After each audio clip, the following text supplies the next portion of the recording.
Coming up on the pod this week, little something different. I did 10 local shows in LA this past week, and I'm going to break down in detail every single one of them, my thoughts before, during, and after, essentially like a journal entry for every show, and really take you inside the mind of a comedian. And I know I started when I said that, and I'm not nervous to talk about it. I'm actually very excited. And I'm also very excited to go on my tour that is continuing this week in Seattle, May 31st to June 1st at Laughs Comedy Club in Seattle. 4 shows. Can't wait for those shows. Then I'm doing the Brea Improv for one night next Thursday, June 6th. And then I have a week off, and then I fly my ass to Texas, baby. June 20th in San Antonio, and then June 21st to the 22nd in Austin, Texas. And then I go to Panama City, Florida, June 28th to the 29th. And then the rest of my dates for through September are St. Petersburg, Florida, Houston, Dallas, DC, Chicago, San Diego, and Sunnyvale, California, which is essentially San Jose. See you on the road, and I will see you on the podcast right about now.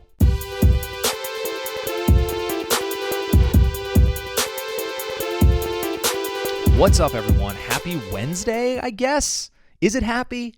Who knows, dude? I'm happy to be here. I have my yellow shirt on because fuck the internet, okay? I saw some funny comments about the shirt. Someone said it looked like I got off my shift at IKEA. Funny roast. I liked it.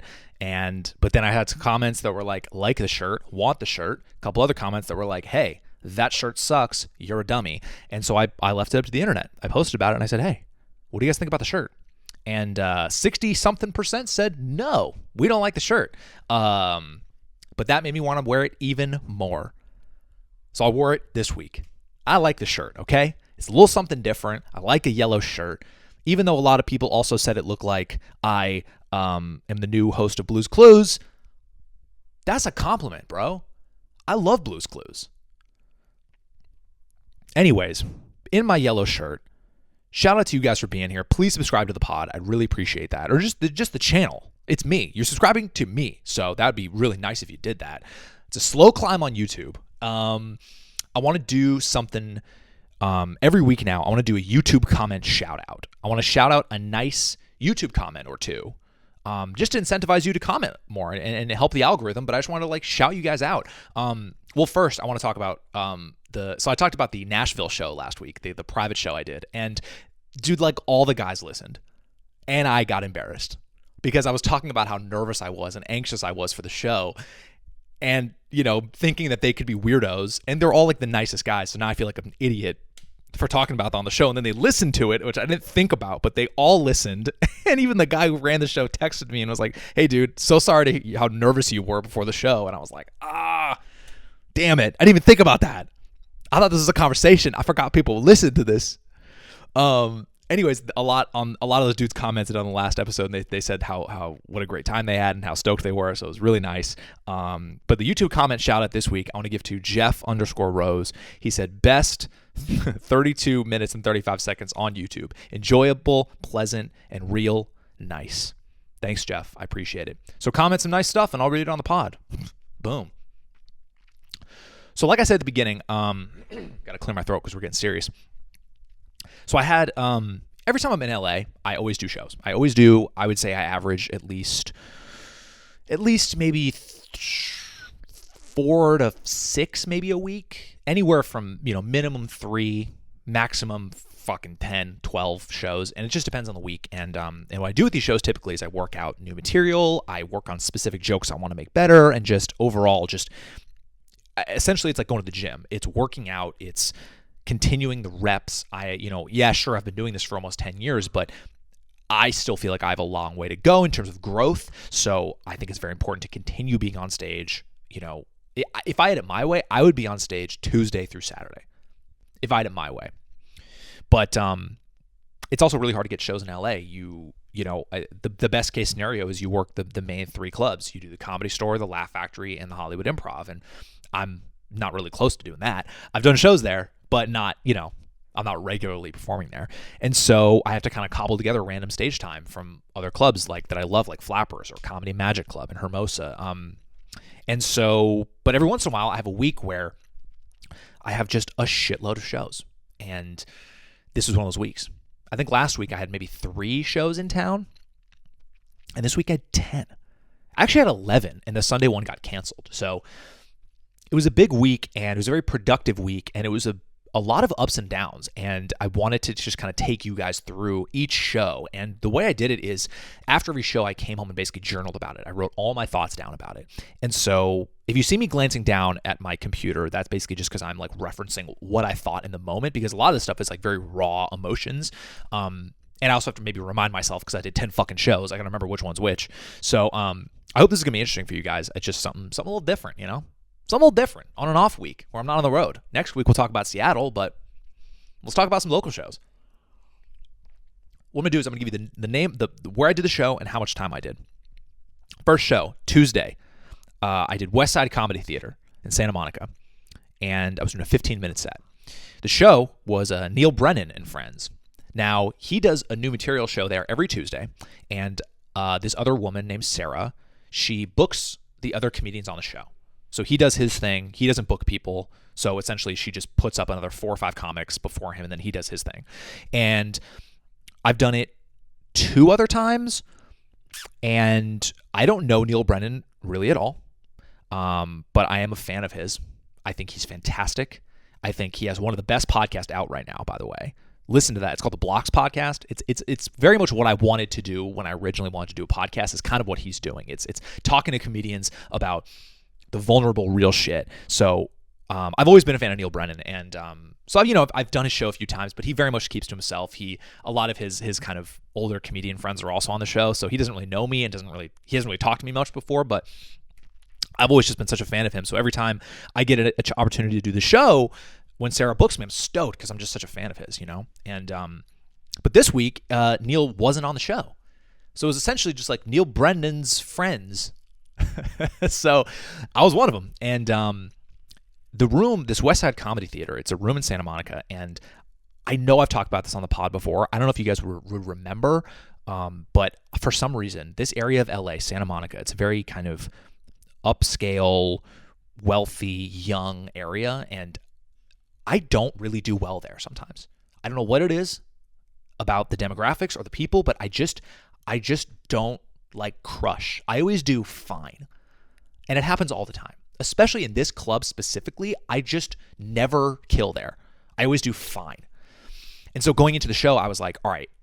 And I have a tendency when I do shows in Santa Monica to kind of say that on stage out of frustration. I will be like, man, what's with the Santa Monica audiences? I never do well here. I've said that on stage multiple times. And I told myself this show to stop. Don't say that anymore, okay? Just do your best, like you always do, and let the chips fall where they may. So I knew the show was a little bit chaotic because when I walked out into the room, there was this table of women who were yapping a lot, and the comedian before me was kind of battling, and so I was like, ugh, all right. And I knew it was gonna be a little bit of a work, but I was like, I'm very confident in myself, so it's all good.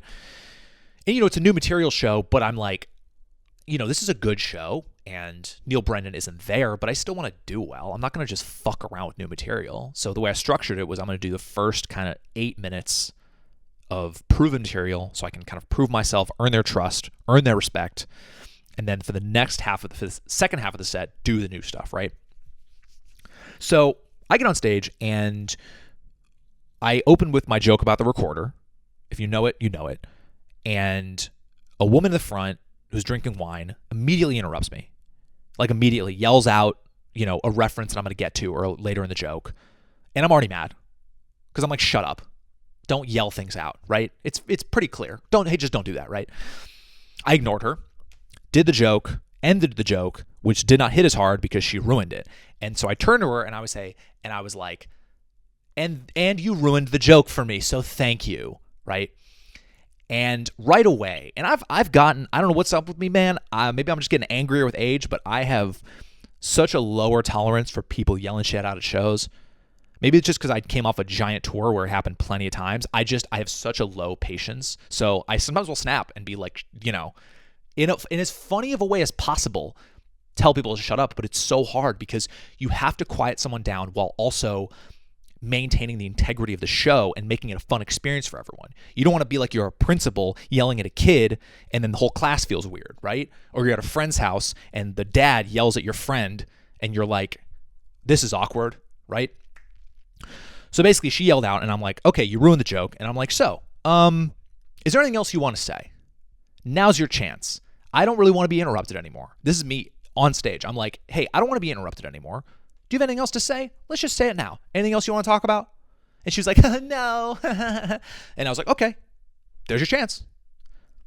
Keep going. 2 minutes later, at most, she yells out again. And I was like, hey, I just told you that this was your chance.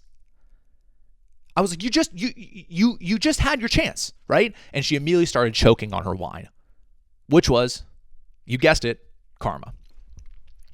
And she like still was like laughing about it as if this was like a fun thing, right? So I was already getting mad at her and I was doing a joke, a newer joke. So that was what it was. She didn't really chime in. She actually kept coughing after choking on the wine, which essentially was fucking up my next joke because she was coughing so much. I felt like I was getting heckled by a cough and that made me real mad. But then you can't be like, stop choking. I'm trying to do a silly joke about poop right now. Right? So I gotta just take the L on the choking, but it was like, hated her, right? And then a couple minutes later, I'm doing this joke about, fuck it, I'll just tell you what the joke. The joke's basically, I do a joke about bidets, and why do people have them? And I talk about people who stand and wipe their butts, because that's a thing that people do. And then another woman in the audience goes, do people actually do that? And I'm like, okay. And I'm like, yeah, they do. And I'm like, watch, does anyone here do it? And there was this really cool black guy in the corner and he said, yup, right here. And I said, thank you, bro. See? And everyone started clapping and she's like, okay. So I was like, okay, that's number 2. The second person that's interrupted me in a 15-minute set. Keep going through. I bring up that I have a girlfriend. And another girl in the back of the room goes, is she hot? Hey, everyone. Shut the fuck up. Okay? 3 different women interrupted me at this show. I don't know what was going on. And I was getting so frustrated. And of course, I started talking shit about Santa Monica audiences. I was like, dude, every time I come here, man, I'm like just doing the same shit I told myself not to do because I was so frustrated, man. I was like, yep, here we go again. Another fucking Santa Monica show. It's really hard. And then another girl in the front goes like, what? Which I thought was kind of funny because I was just ranting about how bad Westside audiences are. And she's like, what? And I'm like, that's fair. That's a fair response to what I'm doing. So I was frustrated with the people and I was frustrated with myself because I couldn't stop. I couldn't stop myself from being like, right? So I don't know what it is. Maybe I'm just the enemy of 28-year-old white girls in Santa Monica. And if I am, that's fine. I don't care. I left that show mad. Wednesday, I did a show. I did a bar show in El Segundo, which is near LAX airport. And it was a random show I've never done. I got hit up by a guy who says he likes my stuff. And he said, do you want to come do the show? It's $25. And I was like, sure, whatever, right? Let's do it. Especially if someone's a fan of me, I'm flattered. So I'm like, cool, let's do it. And I get there and it seems like a fun show. The setup's a little strange where you're basically just in the corner of a room on like elevated and there's people kind of scattered around. And it seems the first impression, I was like, this could be a fun little show. There's probably maybe 25 people here scattered around the room. I was like, yeah, they're here for the show. This could be really fun. And I go up after this comic, Audrey Stewart, who's very funny and she rocks. She's high energy. So she has like the crushing energy where she's just like big and it works. Yeah, right. So she's crushing. She's crushing to the point of she was doing crowd work with someone and she got the entire audience to chant, fuck JetBlue, fuck JetBlue. So I was a little intimidated to follow it just because it was so like high energy. I was like, oh, I feel like I got to match that energy, right? And there's another guy on the show, I think he was a producer of the show, who came up to me and was like, hey man, really excited to watch your set. Excited for your set.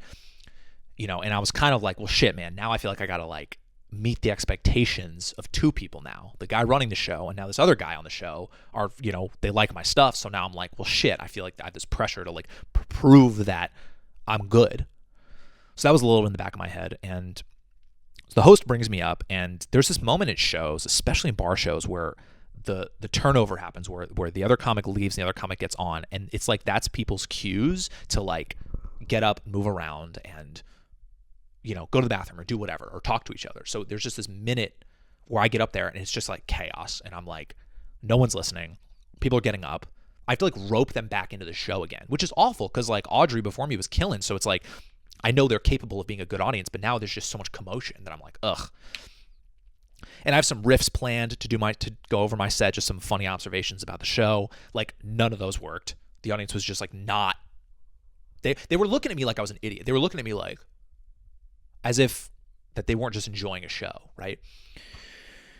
And everyone's so spread out, so I felt very disconnected, and I felt like I'm just already battling for the show. And it took me, I did a 15-minute set. It took me 8 minutes to get them on my side.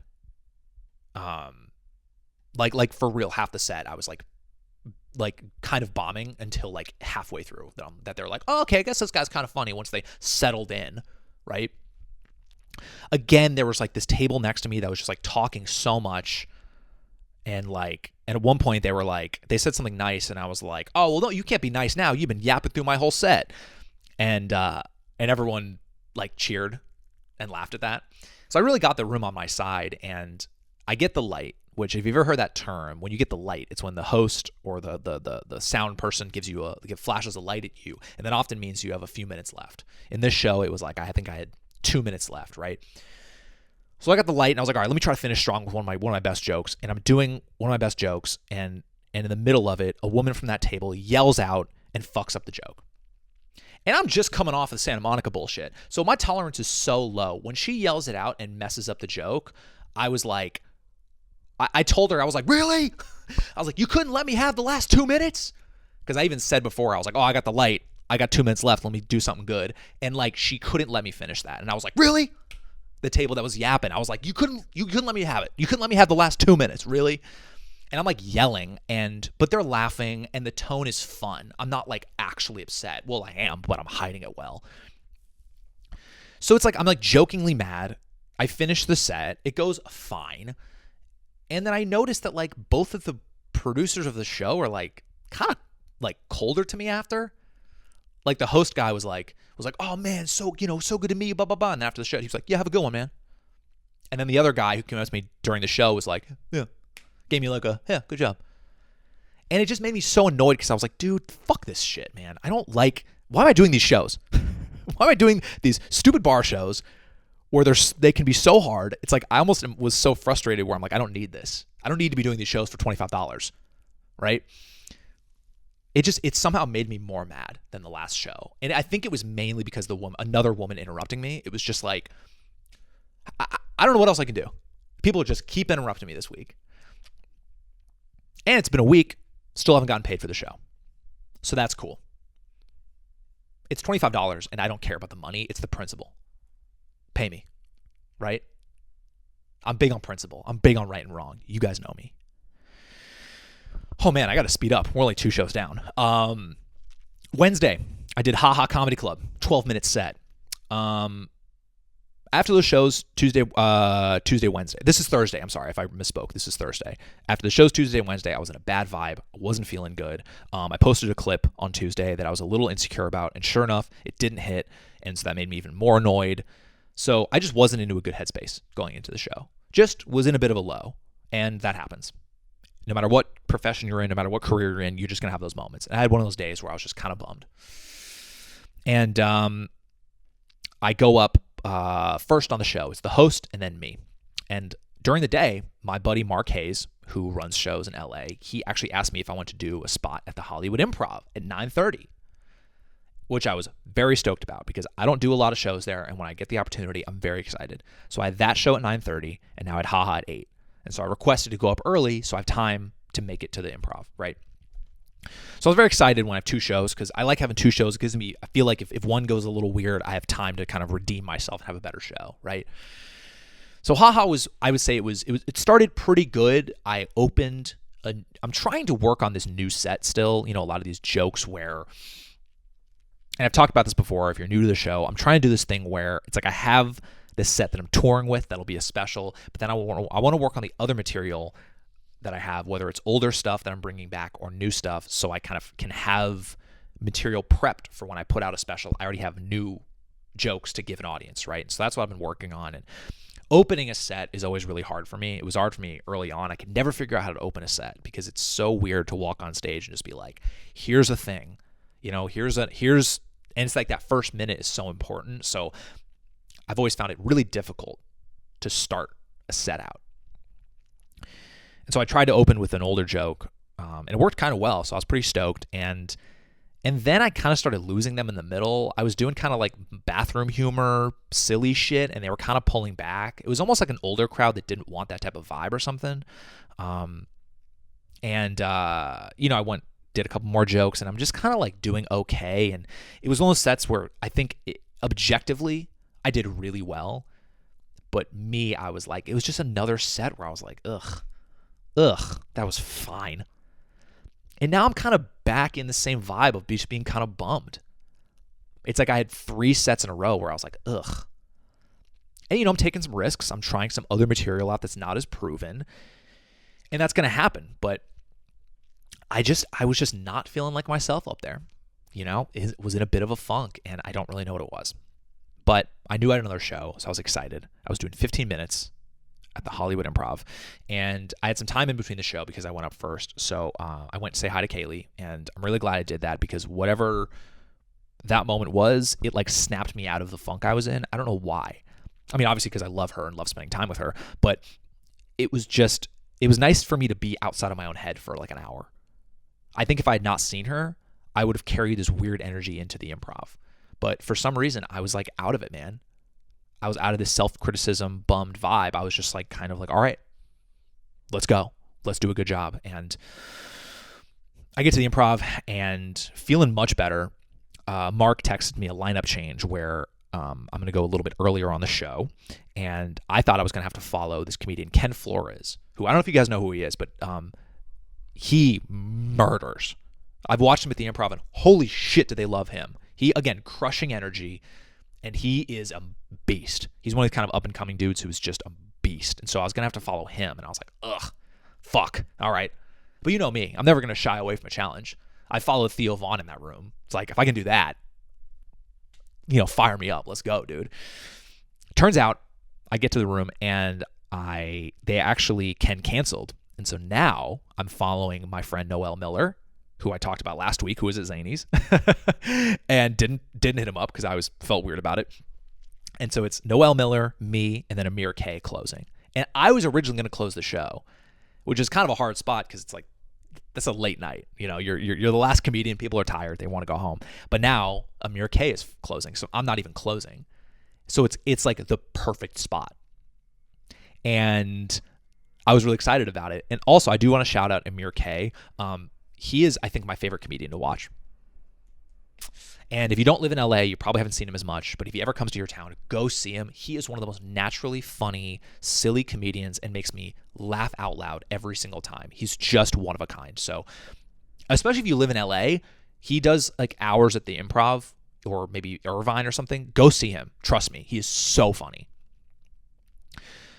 So I'm just in this better vibe, and sure enough, I went up. And the host was this kid who was like a fan of me, who I've seen him before, and he's a really good guy and very funny. And so he brought me up with a great intro, and I went up and had a great set. It was the first set all week that I actually enjoyed myself and felt really good about it. I liked how I came across. It was this young kind of influencer type of crowd, but it's like demographically, they just were more on board for who I was as a person, as opposed to putting them in Santa Monica. I don't know what it is, but geographically, they don't fuck with your boy like that. But in West Hollywood, they were into it. And I was very loose. I was very silly. And they were on board the whole time. I finally left a set happy. And it's even better when it's at a club like the Hollywood Improv. Now we're at Friday. Friday, I had 4 shows. Okay? First 2 were at Flappers, my home club. They have two rooms in the club. They have a small room that seats about 50 and a main room that seats 200. I was going to do, the shows are 7:30 and 8. I was going to do 5 minutes on the 7:30 show, which is 5 minutes is a little bit strange, but I think it was like a last minute thing. And then 8 minutes in the main room. And I haven't talked about it a ton on the podcast because I don't think I have a lot of sports fans who are fans of mine, but my Dallas Mavs are cooking in the playoffs right now, okay? When I'm recording this now, they are up 3-0, and if they win one more, they go to the NBA Finals to face the Celtics. The second game, game 2 was Friday night, and the game started at 5:30, and so I was going to watch most of the game and then go to the show and watch it kind of on my phone in the car safely, okay? It's on the phone dock, it's here, my eyes are on the road, I'm basically just listening to what's happening, right? So I get to the club, and dude, it's like a tie game with 3 minutes left. And I walk in, and the guy in the small room is like, hey, you're on next. And I'm like, fuck. Normally, you know me, I want to get right on stage. I love that. I don't want to sit around. I don't want to talk to anyone. I want to go right on stage and do my job and then leave. But for the first time ever, I was like, hey, can you put up people before me, please? I said, I don't want to go up right now. And he did. He put up 2 people before me because I was like, I have to watch the end of this game. It's too important to me. I'm such a big fan of this team. I've watched every single game this season. In one of the biggest moments of the playoffs, I'm not about to miss it. So I just said, put up people before me, which I'm pretty sure they were stoked because everyone wants to go earlier. So I'm watching the game on my phone. Actually, long story short, I'm watching it on my friend's phone, my friend George K. Burns. I'm watching it on his phone, and it comes down to the last shot where the Mavs are down by 2, and Luka hits a 3 to win the game. And I am losing my mind. I am yelling. I am running around. It's hilarious. It's very embarrassing. And then I have to go on stage in 2 minutes after that. So I get on stage, and I'm like out of breath. I think the audience probably thought I was on coke. I was like, hey guys, what's going on? And also the room is like a weird vibe. The room is very small, hard to do well there for some reason. There's like 12 people in there. It's quiet. They're not laughing much. And I go up there with like, hey, what's up guys? Fucking weird in here. What's up with you guys? And I get up, 2 glasses fall off a table and immediately shatter. So now the whole room is fucked.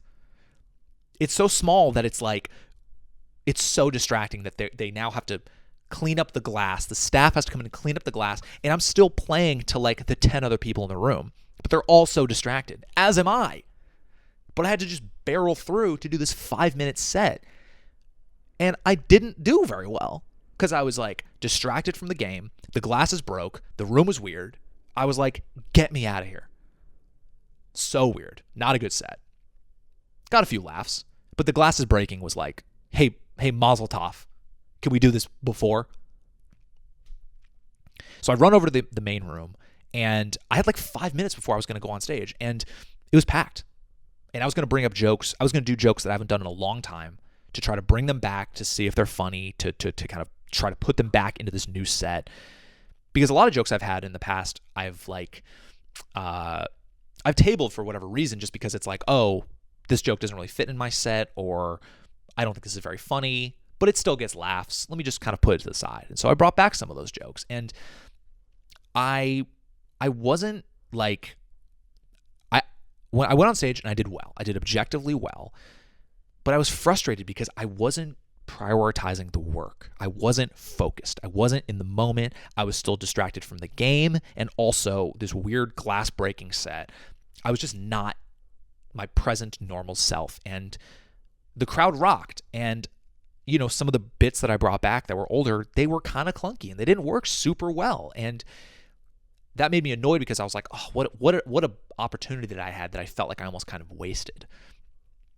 But I don't know if that's really true in hindsight because I did the bits as they are. You know, it's not like I messed them up or anything. I think the crowd maybe just didn't like love me fully, you know. And also, I think I talked way too fast. I went way too fast. I was trying to squeeze so many jokes into an 8-minute set. That was just like, I think the whole club probably thought I was on coke that night.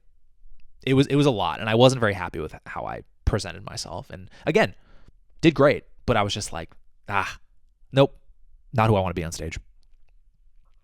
Then from there, I go over to this bar in West Hollywood called Bar Lubitsch, and they do a show every Friday called Jetpack, and I was going to do 10 minutes on the show. This room is typically pretty hard. They are pretty woke. They are tough laughers, and it's just a tough room. And sure enough, the crowd seems fine. They're pretty tough. The comic before me goes up, and he says, "Wow, you guys seem like you're at a funeral." And I'm like, yup, that's how this usually goes. And I get up there, and the mic is too low. And I've talked about this before. If I can't hear myself into the microphone, I just don't do well. But I battled through it. Even the comedian before me was like, "Can we turn the mic up?" And they didn't.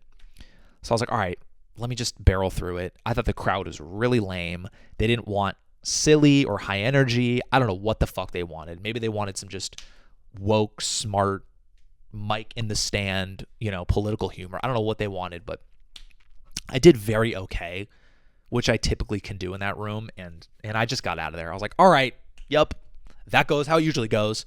So I'm like 3 sets into the night, and I'm not having that much fun. I'm mostly just frustrated with how the sets are going. I wished I was doing better, and I just was like, man, like, what a weird week. What a weird vibe, The last show, I hope I'm not talking too fast about this, by the way. I'm trying to keep this going and keep this under, how much time I usually do, but we're already going to go over. The last show I did was called, it's a place called the Pack Theater. I've never been there before. It's in Hollywood. I was supposed to do 8 minutes, and I did I headlined what's called a bringer show. What a bringer show is kind of what it sounds like. You got to bring people to perform, meaning that if you were on the show, you have to bring at least, let's call it 5 friends to the show to be able to have stage time. And so if you do a bringer show, everyone on the show has brought people to the show. And if you don't bring people, sometimes you can't perform. And so I headlined the show. I didn't have to bring anybody. That's not my role anymore. I was the headliner. And these shows are typically very fun because, I'm not bringing people. I'm just, and the crowd's typically great because they are excited to be there. They're excited that they just saw their friends do stand up. And so I love doing these shows. And sure enough, it rocked. They were so great. There was like 60, 70 people in the small room, and it was so much fun. And I wonder if it's with bringer shows, usually the comics are pretty new. That's typically what it is. And so, to be honest, a lot of times the comics aren't very good because they're brand new. And so I think when I get up there, or any headliner gets up there, I feel like the audience is like, okay, here we go. Now here's a comedian. And I say that with all due respect. You guys get what I'm saying. I did bringer shows when I first started, and I wasn't very good. And I'm sure there were headliners who thought the same thing about me. And so you just seem like a real pro. And I really connected with the crowd. Very similar to the Improv, where I just felt like we connected. They liked my sensibility. They liked where I was. They were respectful. They didn't yell shit out. And they knew the show was ending, so they were like, cool, last guy, we can do another 8 minutes, right? And it was interesting doing these older jokes because, I kept doing these kind of older jokes that I was bringing back, trying to make them fresh, dust them off, get some laughs with them. And the more I did them, the more I realized, I was like, oh yeah, it's kind of like, I remember why I stopped doing them. Some of them just aren't that funny. And I tried them in 4 different environments, 4 very different environments, including all the shows for during the week too. And some of the bits I was like, I'm gonna put that back in the chamber. I did this joke 8 times, and it doesn't feel very funny. But it's almost like I needed to do these jokes a bunch to remember that, to know that, to have data, right? And it also made me realize that like I need to slow down a little bit on this project that I've been doing about working on kind of the other set.